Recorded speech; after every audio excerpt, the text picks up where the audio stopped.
I've always believed that success was the key to everything. Growing up, I didn't have much. My parents worked hard, but we never had extra.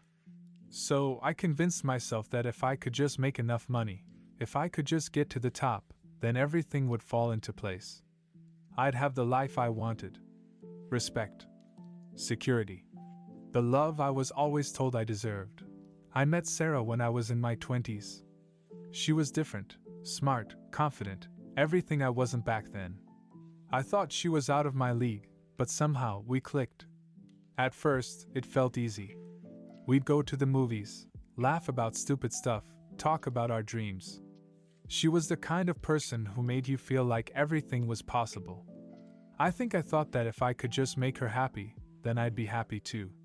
But the thing is, I didn't realize it then, but the more I started focusing on my career, the less I focused on her. I remember the first time it hit me that I wasn't giving her enough. She'd been trying to get my attention, asking me how my day was or if I wanted to hang out. I was always too tired or too focused on work to really care. She'd smile and tell me she understood, but I could see it in her eyes. She was becoming frustrated, and I couldn't blame her. I thought if I just worked a little harder, made a little more money, then everything would be perfect. That's the lie I told myself, that success would make everything else work. That's what I thought love needed. I thought that once I had the status, once I had the money, I could finally be the person she needed me to be. I could finally be enough for her. I thought, once I make it, everything will be fine. But I was wrong. I didn't know it at the time, but I was drifting away from her. I wasn't even aware of how much I was losing because I was so obsessed with what I thought I needed. The job, the promotion, the next deal. I believed that once I had it all, it would be enough. But I was wrong, and the worst part? I didn't realize I was losing her until it was too late. When Sarah and I first started dating, it felt like everything was right in the world. She was the kind of person who could make you laugh at the smallest things, and I swear, when we were together, it felt like time slowed down. It was easy. We didn't have much, but we had each other, and that was enough. I didn't need anything else. I didn't care about the car I drove or the job I had. All that mattered was that we were together. I remember how she looked at me when I told her about my big dreams, the ones I thought would take me somewhere. I had this fire in me to succeed, to make something of myself. And she supported me, she always had my back. It felt good, like I wasn't in this alone. She'd say, "I know you're going to make it. I believe in you." I felt like I had this solid foundation, like if I just kept pushing, I could give her everything she deserved. But somewhere along the way, something changed. It wasn't a big thing at first. It was little moments, things I didn't really pay attention to. She started saying things like, "When was the last time we went out for dinner?" Or "Why don't we ever just relax anymore?" And at first, I thought she was just being needy. I mean, I was working hard, right? I had to make it big, and I couldn't waste time on distractions. She understood, right? But the more I focused on my work, the more I started to notice that the conversations we used to have were fading. The laughs, the inside jokes, they were becoming less and less frequent. It was like we were two people living in the same house, but our worlds were becoming farther apart. She wasn't mad, she wasn't demanding. But I could tell something was missing. And the worst part? I didn't stop to figure out what it was. I told myself it was all temporary. I'll get the promotion, I'll land this big deal, and then everything will go back to normal. But Sarah wasn't a project or a goal. She wasn't something I could just fix with success. I was starting to realize that, but it took me way too long. The dream I had wasn't just mine anymore. It was ours. Or at least, it was supposed to be. It didn't happen all at once, but I started to feel the shift. My work was taking up more and more of my time, and I started to get used to it. Long hours, late nights, constant deadlines. It felt like I was always chasing something. I kept telling myself, just one more project, just one more deal, and then I'll have time for everything else. But the more I worked, the more I pulled away from Sarah. I thought she understood. After all, I was doing it for us. I kept reminding myself that I was building something that would set us up for the future. I'd tell her, once this project is over, we'll go on that weekend trip you've been asking for. Or, I know we haven't had much time together lately, but things are going to get better. I kept thinking that as long as I was working hard, things would eventually balance out. But Sarah didn't want empty promises. She didn't need me to tell her that things would get better someday. She needed me here, with her, in the present. And the more I promised her later, the more I saw her pulling back. It wasn't anything huge at first, just small things. She'd go to bed without me, or I'd come home to find her already watching TV or reading a book, doing her own thing. It wasn't that she was angry, but the space between us kept growing. And I didn't get it. I thought I was doing the right thing. There were moments where she tried to talk to me, but I'd always shut her down. I'm busy right now, I'll listen later, I'd say. And I meant it. I was so wrapped up in my own world that I didn't even realize what I was doing. I'd come home and expect everything to be the same. But it wasn't. I could feel it though. I could feel the tension building. The silence at dinner. The quick conversations that didn't go anywhere. And the worst part? I didn't stop to ask myself if this was what I really wanted. I just kept going, thinking I'd fix everything once I got to the top. But the more I tried to climb, the more I lost her. And deep down, I knew something was wrong, but I couldn't bring myself to face it. The first real warning sign came when Sarah asked me if I still loved her. I remember it clearly, even though it feels like it was a lifetime ago.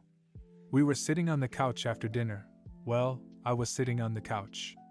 I had my phone in my hand, scrolling through emails.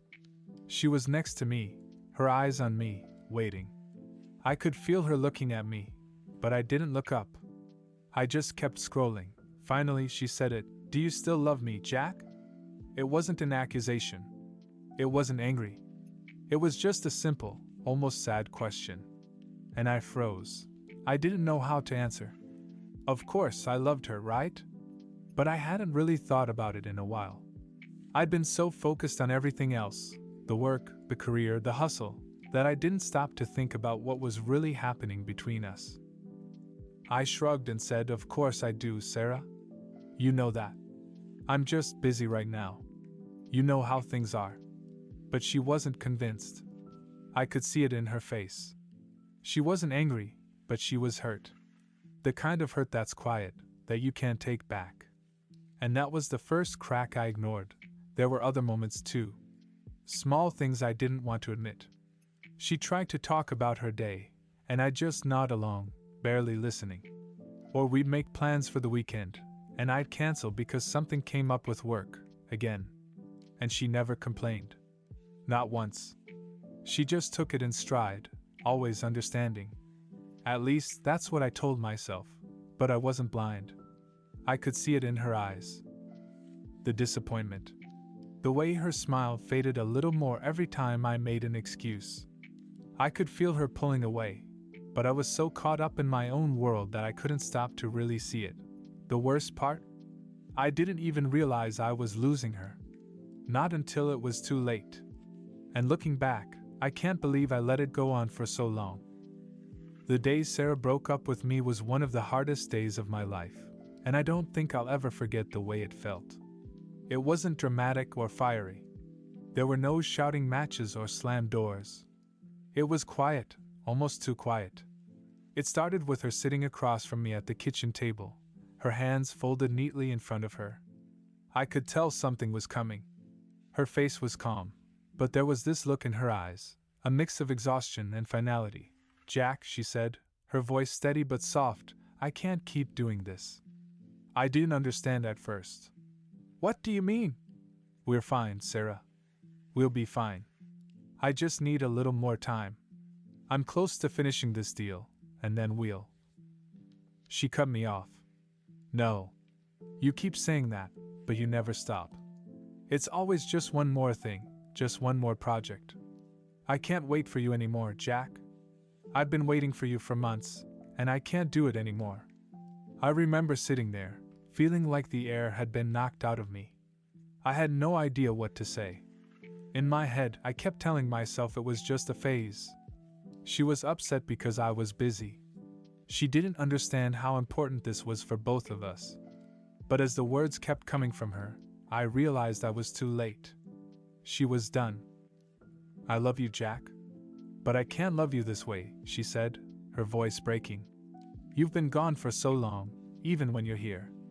I don't know who you are anymore, and I don't think I can keep waiting for the man you promised to be." I wanted to argue.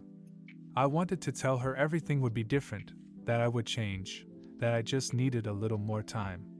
But I knew deep down that it wasn't about time. It wasn't about me working harder or smarter. It was about me being there for her, being present in her life, and I hadn't been. "I'm sorry, Sarah," I said, but even as the words left my mouth, I knew they weren't enough. I'd said sorry 1,000 times before, and it had never made a difference. This time, it wasn't going to fix anything. She stood up, her eyes red but firm, and walked to the door. "Goodbye, Jack." And that was it. Just like that, she was gone. I don't think I fully grasped it then, but I've had plenty of time since to think about it. To realize that I wasn't just losing her, I was losing myself. The days after Sarah left were empty. At first, I was numb. I went through the motions, work, sleep, repeat, but nothing felt real. I couldn't focus on anything. The hours dragged on. I'd catch myself staring at the clock, wondering when I'd see her again, but then I'd remember that she was gone. I wasn't just losing her, I had already lost her. I tried to distract myself.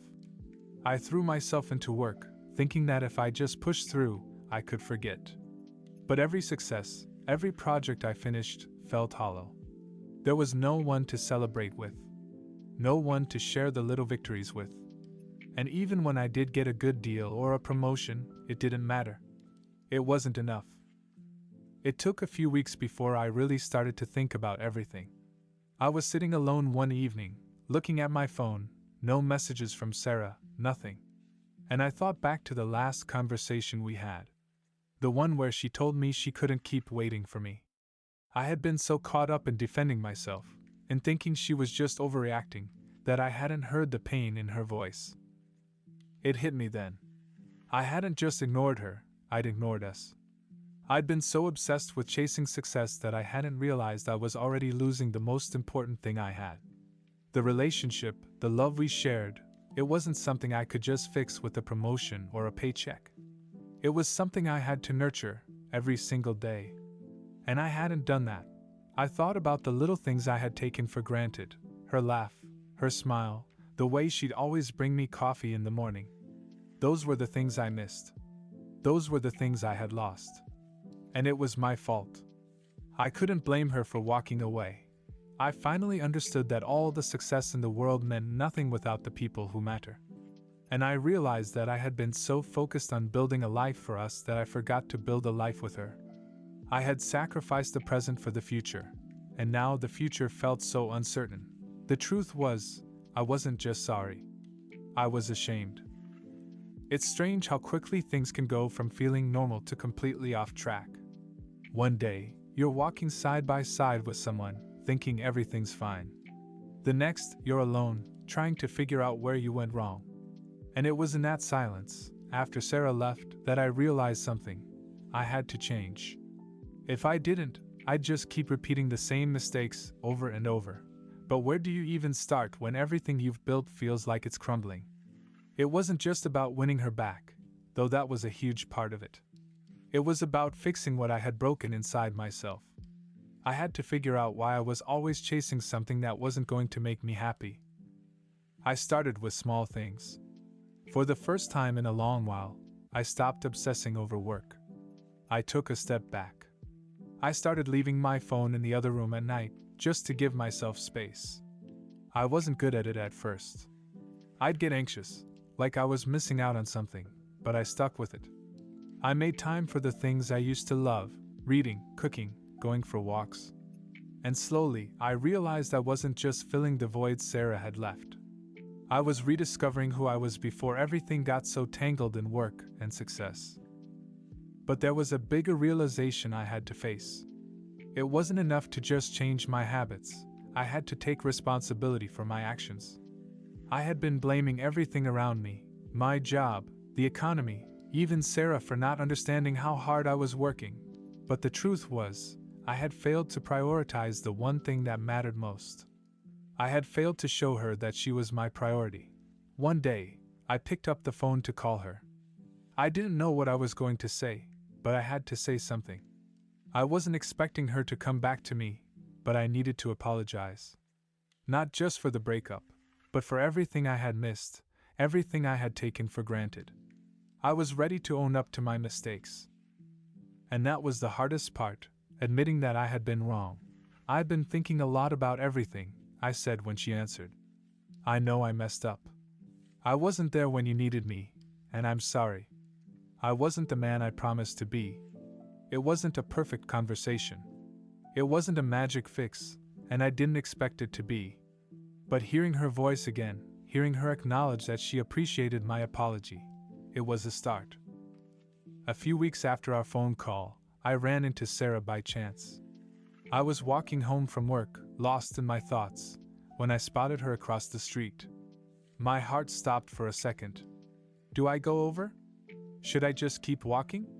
I wasn't sure, but I crossed the street anyway. We stood there for a moment, not sure what to say. Then I just blurted out, "I've been thinking about everything. About us. And I know I can't change the past, but I'm working on myself, Sarah. I'm trying to be better."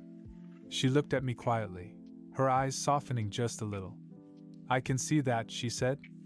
"I'm not sure where this goes, but I appreciate you saying that." It wasn't a big moment. No promises, no immediate fixes. But for the first time in a long while, I felt a small spark of hope.